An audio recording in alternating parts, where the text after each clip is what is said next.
በትግራይ ክልል አዲስ የተቋቋመው ጊዜያዊ አስተዳደር በካቢኔ አባላት አመራረጡ ላይ ከተቃዋሚ ፓርቲ መሪዎችና ከቀድሞ የትግራይ ጊዜያዊ አስተዳደር ፕሬዝዳንት አቶ ጌታቸው ረዳን ጨምሮ ከቀድሞ ባለስልጣናት ትችት እየቀረበበት ይገኛል። አዲሱ አስተዳደር የተቃዋሚ ድምጾችን ያገለለ ነው በሚል የተወቀሰ ሲሆን ተቺዎች ሁሉንም የካቢኔ አባላት ከህዝባዊ ወያነ ሓርነት ትግራይ ጋር ግንኙነት ያላቸው ናቸው ሲል ይከራከራሉ። አቶ ጌታቸው ሚያዝያ 20 ቀን 2025 ዓ.ም ባወጡት ይፋዊ መግለጫ አዲስ የተቋቋመውን ካቢኔ አካታች አይደለም በማለት ውድቅ አድርገውታል። አዲሱ አስተዳደር ሰፊ የፖለቲካ አካታችነትን የማያንጸባርቅ መሆኑን ገልጸዋል።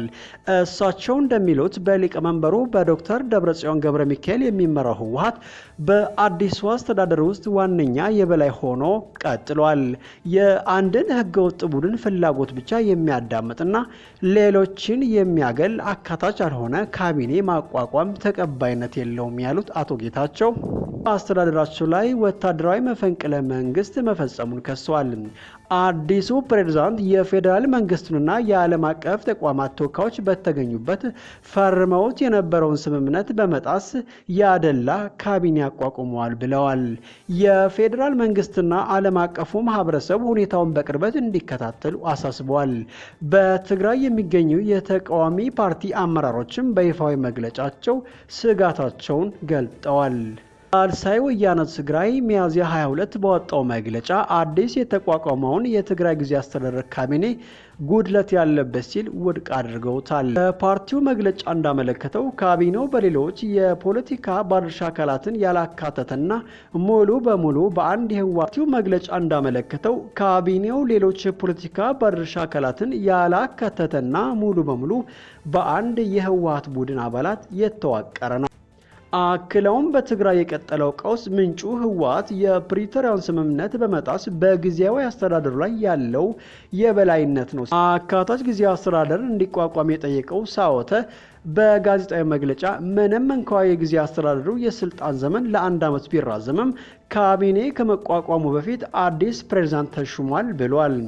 ፓርቲው አዲሱን ካቢኔ ዲሞክራሲያዊ ተሳትፎን ለማስፋትና ፍትሐዊ ምርጫን ለማረጋገጥ የተቋቋሙ መስሪያ ቤቶችን ለማፍረስ እየሰራ ነው ሲሉ ከሷል። ሳወተ ካቢኔው የትግራይን ህዝብ ፍላጎት ከማገልገል ይልቅ የህወሓትን የክልሉን ፖለቲካ ቁጥጥር ለማጠናከር እንደሚያገለግል አስጠንቅቀዋል።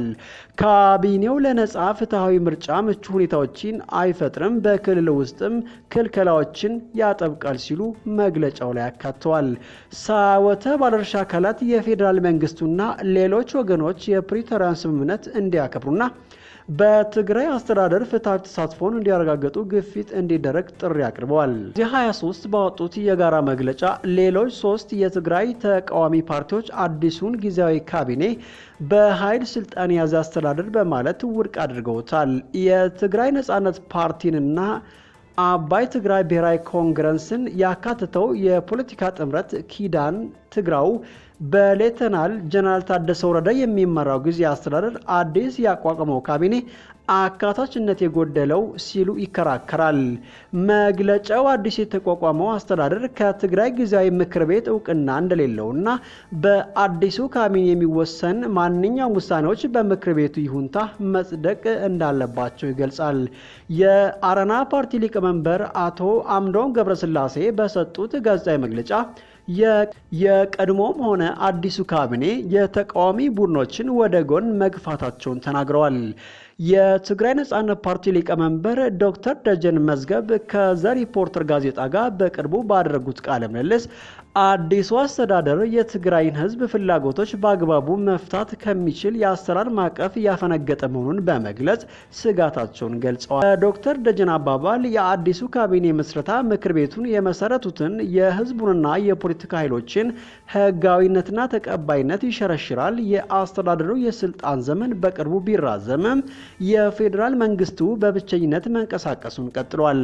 አንዳንድ ጊዜ ህዝቡ ለፕሬዝዳንትነት እጩዎችን በኢሜል እንዲጠቁም መመሪያዎችን በማውጣቱ ከዚያም የሲቪል አስተዳደሩን በወታደራዊ መንገድ ከተቆጣጠረ ቡድን የመጣ መሪ ይሾማል ሲሉ ዘ ሪፖርተር ተናግረዋል።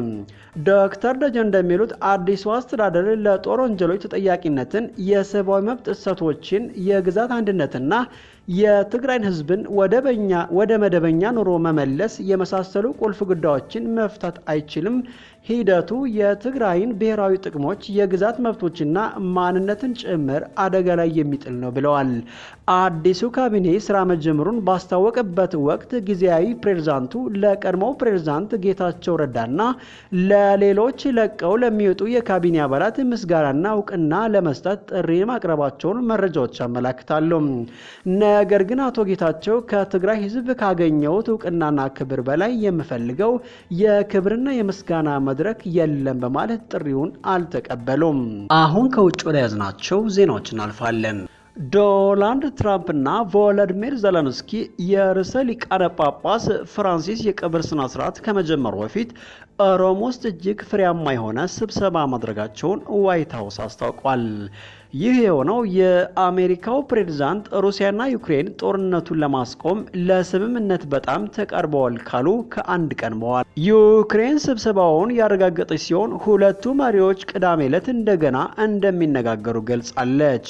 የትራምፕ መልእክተኛ ስቲቭ ስኮፍ አርብ ዕለት ሞስኮ ውስጥ ከሩሲያ ፕሬዝዳንት ቭላዲሚር ፑቲን ጋር ተገናኝተው በዋሽንግተን የሰላም እቅድ ላይ ተወያይተዋል።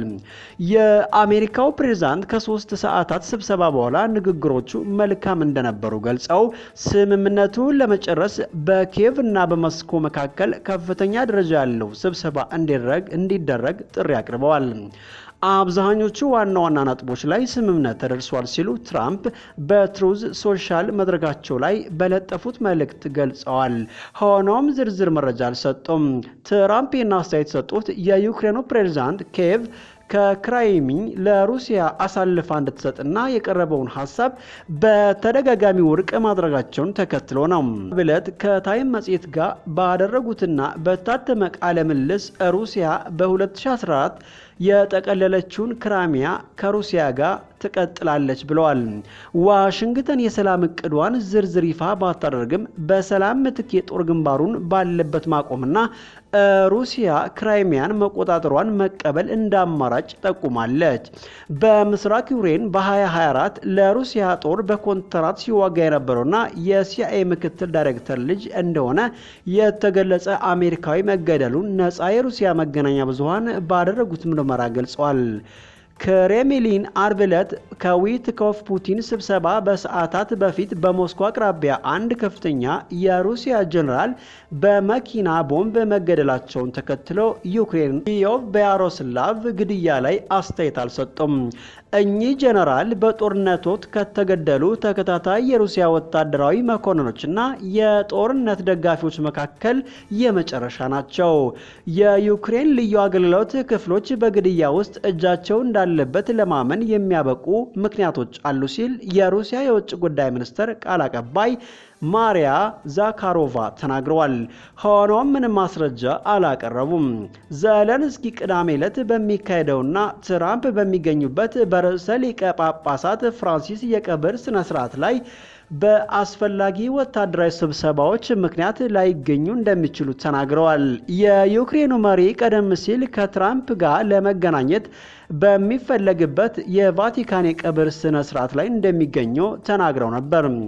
በሰዓቱ ካልተገኘው ዩክሬን በተገቢው ደረጃ ትወክላለች ሲሉ ዘለንስኪ ሐሙስ ዕለት በኪየቭ በደረሰና 12 ሰዎች በገደለ ቢያንስ 90 ሰዎችን ባቆሰለ የሩሲያ ጥቃት ላይ በተገኙበት ወቅት ተናግረዋል። ዩክሬን በግዛቷ ውሃዎቿ ውስጥ የተሰረቀ የዩክሬን እህል በህገወጥ መንገድ በማዘዋወር ላይ ተሳትፋለች ያለቻቸውን የውጭ መርከብ መያዟን የኤስቢዩ የመንግስት የጸጥታ አገልግሎት አርብ ዕለት አስታውቋል። ምርመራው እንደሚያሳየው የተያዘችው መርከብ ክሬምሊን የተዘረፈ የዩክሬን እህልን ለሶስተኛ ወገን ለመሸጥ የሚጠራቀም የሩሲያ ጥላ መርከቦች አካል ነበረች ሲል በቴሌግራማቸው ገልጸዋል። ኪየቭ በ2022 ጦርነት መጀመሪያ አንስቶ ሩሲያ የተሰረቀ የዩክሬን እህልን ትሸጣለች ስትል ትከሳለች። ሩሲያ ይህንን ውንጀላ ታስተባብላለች። ነገር ግን መርከቦችን መያዝ የተለመደ አልነበረም። አርብ ዕለት በሩሲያ የቤልጎሮድ ክልል ውስጥ በመኪና ላይ በደረሰ የዩክሬን ሰው አልባ አውሮፕላኖች ጥቃት 2 ሰላማዊ ሰዎች ሲገደሉ አንድ ሰው በጽኑ መቁሰሉን የአካባቢው ገዢ ተናግረዋል። የሩሲያ የጸጥታ አገልግሎት አርብ ዕለት አንድ የሮማኒያ ዜጋ ለዩክሬን ወታደራዊ ቦታዎችን ሲሰልል በነበረ ጥርጣሬ መያዟን አስታውቃለች። የኤፍኤስቢ የጸጥታ ኤጀንሲ ተጠርጣሪው በሶቺ ከተማ ውስጥ ስለላ የአየር መከላከያ ስርዓቶች መገኛ መንደሮችን መረጃዎችን ሰብስቦ አስተላልፏል ሲል ወንጅለዋል። የሮማኒያ የውጭ ጉዳይ ሚኒስተር የሮማኒያ ዜጋው መጀመሪያ ከተያዘው ከ4 ወራት በፊት በአብዛኪያ ክልል ውስጥ እንደነበርና ከዚያም ወደ ሶቺ መዛወሩን ገልጸዋል። የዓለማችን እጅግ ኃያል ሰው ቢሮውን የማይታዘዙትን ወይም በፖሊሶቹ ላይ ትችታዊ ዘገባ የሚያቀርቡ የጋዜጠኝነት ተቋማትን ለመቅጣት እየተጠቀመበት ነው።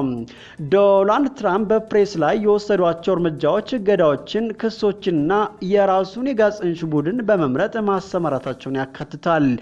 ነገር ግን በፕሬስ ላይ ያለው ዓለም አቀፍ ስጋት ከትራምፕ በላይ ነው።